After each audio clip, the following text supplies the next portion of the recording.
അങ്ങനെ വീണ്ടും ഒരു ഓണം വന്നെത്തി ഗൈസ്. നാളെ നമ്മളെ ഓഫീസിൽ ഓണം സെലിബ്രേഷനാണ്.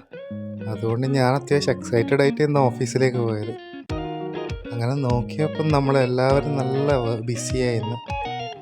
അങ്ങനെ ഉച്ചയായപ്പോൾ ഞാൻ നേരെ ഫുഡ് കഴിക്കാൻ പോയി. നമ്മളെ ഹങ്കർ സ്പോട്ടിലുള്ള കോംബോ ആണ് ഞാൻ കഴിച്ചത്. അതെന്താണെന്ന് വെച്ചാൽ ഇവിടെ 2 പൊറോട്ടയും ഒരു ഗ്രേവിയും പിന്നെ 2 ചിക്കൻ്റെ പീസും 50 രൂപക്ക് കിട്ടും. അങ്ങനെ ഞാനും വിഷ്ണുവും കൂടി ഓഫീസ് വിട്ടതിന് ശേഷം സ്റ്റുഡിയോയിലേക്ക് പോയി. ഒരു ചെരുപ്പെടുക്കാൻ പോയതാ. അവിടെ വെച്ച് നമ്മൾ നെലുഹയെ കണ്ടു.